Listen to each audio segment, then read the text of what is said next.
সুপ্রিয় দর্শক, আসসালামু আলাইকুম। পতনের ঠিক ৬ মাস আওয়ামী লীগকে একেবারেই নীরব ভূমিকায় দেখা গেছে। অনেকেই অনেক কথা বললেও আওয়ামী লীগের নেতাকর্মীরা মাঠের রাজনীতিতে একেবারেই নেই।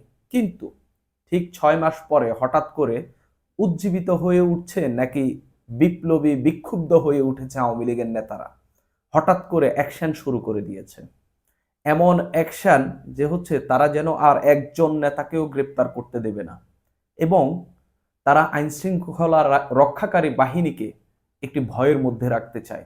অর্থাৎ বোঝাতে চায় আওয়ামী লীগ বিরোধী দল হিসাবে বা বিরোধী পক্ষ হিসাবে বা সরকার যখন আওয়ামী লীগের উপর নির্যাতন চালাবে বা আওয়ামী লীগের নেতাকর্মীদেরকে এভাবে গ্রেপ্তার করবে, তখন তারা এটা আর ছাড় দেবে না।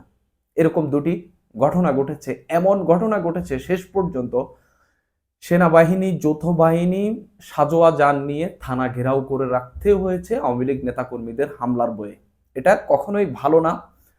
থানায় হামলা চালাবে, তারপরে হচ্ছে আইন শৃঙ্খলা রক্ষাকারী বাহিনীর উপর হামলা চালাবে। এটা মানে দেশের রাজনীতির জন্য, বাংলাদেশের মানুষের জন্য সুখকর কিছু নয়। কিন্তু আওয়ামী লীগ নেতারা এই প্রতিবাদ, এই প্রতিক্রিয়া কিন্তু জানিয়ে যাচ্ছে। এখান থেকেই বলা যায় আওয়ামী লীগের নেতাদের অ্যাকশন কি শুরু হয়ে যাচ্ছে এবং সেই অ্যাকশন কি আবারও রক্তক্ষয়ীর দিকে নিয়ে যাচ্ছে বাংলাদেশকে, সেটা নিয়েই কথা বলছি। আমরা দুইটা ঘটনা দেখি।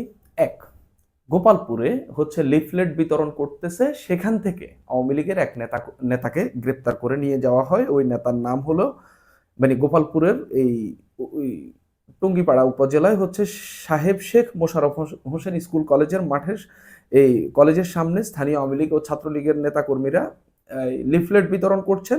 সেখানে এই লিফলেট বিতরণ বন্ধ করতে গেলে পুলিশের সঙ্গে তাদের বাকবিতণ্ডা হয়। এক পর্যায়ে স্থানীয় সাপায়েত গাজীকে আটক করে নিয়ে যাচ্ছিল পুলিশ।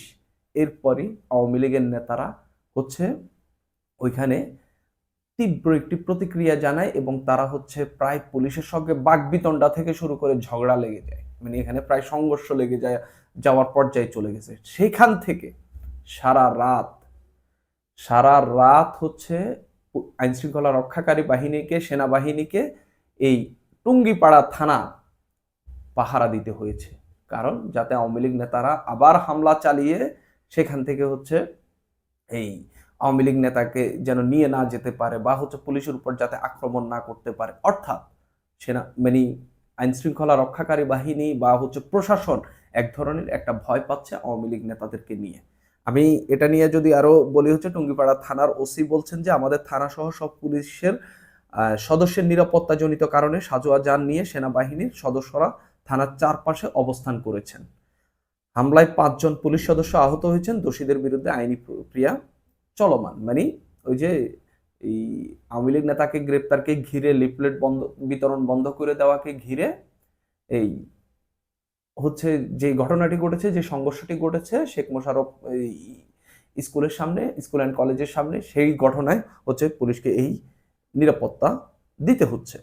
টুঙ্গিপাড়া ইউনো উপজেলা নির্বাহী কর্মকর্তা মইনুল হক বলেন, পুলিশের গাড়ি ভাঙচুর ও একজন পুলিশ সদস্যকে অবরুদ্ধ করে রাখা হয়েছে এবং সংবাদ পেয়ে ঘটনাস্থলে যাই, পরে উত্তেজিত জনতাকে বুঝিয়ে শান্ত করে পুলিশ সদস্যকে ছাড়িয়ে ওসির কাছে পৌঁছে দিই। বর্তমানে পরিস্থিতি শান্ত রয়েছে। ইউনো বলছেন কিন্তু উত্তেজিত জনতা আপনি আওয়ামী লীগ নেতাকর্মীরা লিফলেট বিতরণ করছে, আওয়ামী লীগ নেতারা হচ্ছে নিজেদের কর্মকাণ্ড চালাচ্ছে, সেখানে পুলিশ বাধা দিল, একজনকে আটক করলো, স্থানীয়রা কিন্তু গিয়া পুলিশকে ধরে ফেলেছে। এর চেয়ে বড় ঘটনাটি ঘটেছে হচ্ছে পাবনায় সুজানগর উপজেলায়।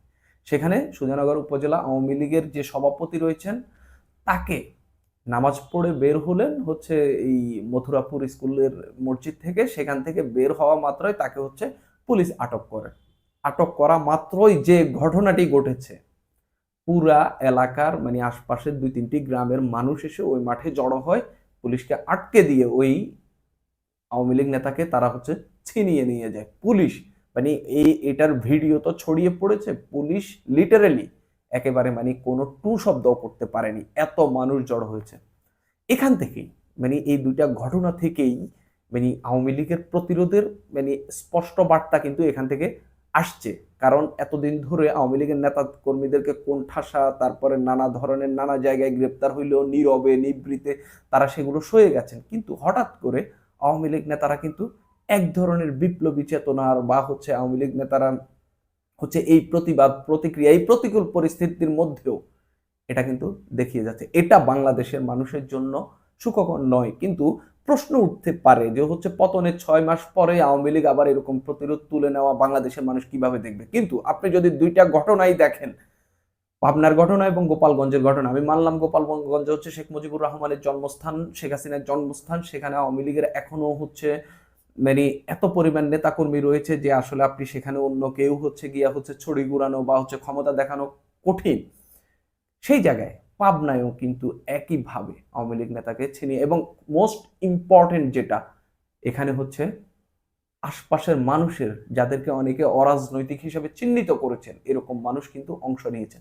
অর্থাৎ এখান থেকে বার্তা স্পষ্ট, আপনি রাজনৈতিক মাঠে হচ্ছে সংঘর্ষ রক্তক্ষয়ী, এই যে জুলাই আগস্টের অভ্যুত্থানে যে হচ্ছে রক্তক্ষয়ী সংঘর্ষ হয়েছে, মানুষ কিন্তু এই যে ছাত্র জনতার পক্ষে ছিল, কারণ তারা নির্যাতিত, তাদের উপর আইন শৃঙ্খলা রক্ষাকারী বাহিনী, তাদের উপর শেখ হাসিনার বাহিনী, পেটুয়া বাহিনী হচ্ছে হামলা চালিয়েছিল, তাদেরকে রক্তাক্ত করেছিল, মানুষ কিন্তু ছাত্র জনতার পক্ষে ছিল। ঠিক এখন যখন আবার আওয়ামী লীগের নেতাকর্মীদেরকে মারা হচ্ছে, মানুষ কিন্তু আওয়ামী লীগ নেতাকর্মীদের পক্ষে থাকছে এবং সরকারি বাহিনীর মোটামুটি বিপক্ষে থাকছে। অন্তত এই দুইটা ঘটনা এটারই বার্তা দিচ্ছে, এটারই প্রমাণ দিচ্ছে। কিন্তু সবচেয়ে ইম্পর্টেন্ট যেটা, যে হচ্ছে এই যে আওয়ামী লীগ নেতারা এতদিন ধরে অনেকেই বলছেন তারা শেষ নিঃশেষ, 10 বছরের কথা বলতে পারবে না, তাদের এই যে লিফলেট কর্মসূচি, মানে আওয়ামী লীগ যে হচ্ছে ফেব্রুয়ারিতে বিভিন্ন লিফলেট কর্মসূচি, তারপরে হচ্ছে আপনার অবরোধ কর্মসূচি, সমাবেশ, তারপরে হরতাল দিল, এগুলাকে ঘিরে যখন ধীরে ধীরে বিভিন্ন স্থানে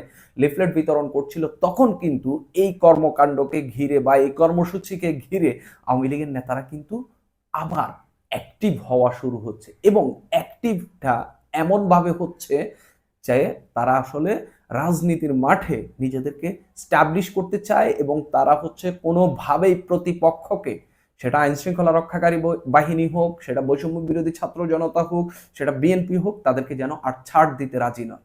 কারণ এতদিন আওয়ামী লীগ নেতাকে চোখের সামনে থেকে গ্রেপ্তার করেছে, ঘর থেকে গ্রেপ্তার করেছে, কেউ কোনো প্রতিবাদ করেনি।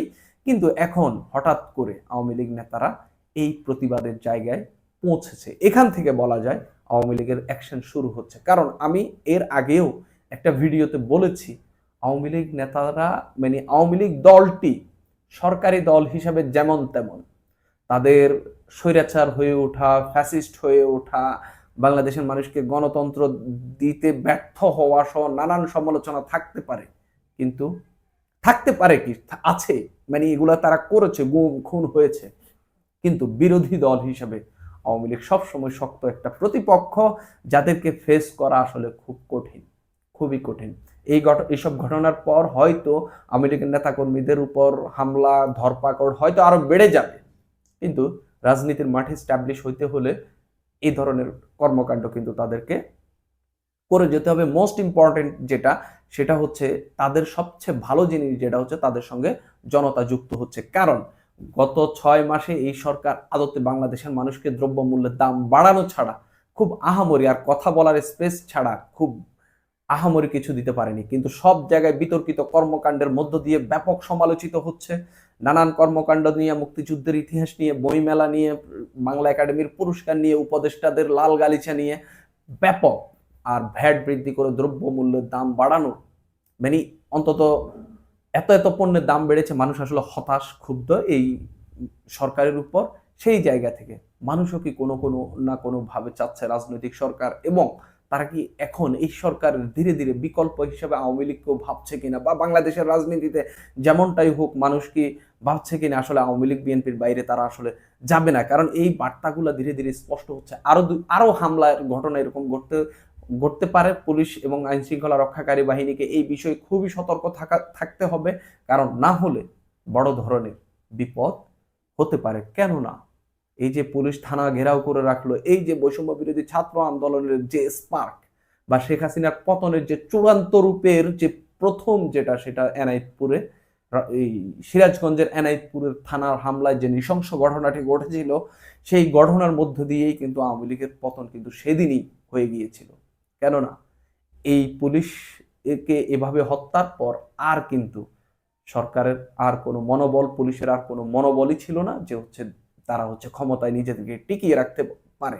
ঠিক একই কায়দায় যদি আওয়ামী লীগ থানা পুলিশের উপর হামলা চালায়, আসলে পুলিশের মনোবল আবারও ভেঙে যাবে এবং সেটা ভেঙে এমন পর্যায়ে চলে যাবে সরকার আসলে আর কোনোভাবেই কোনো কিছু কন্ট্রোল করতে পারবে না।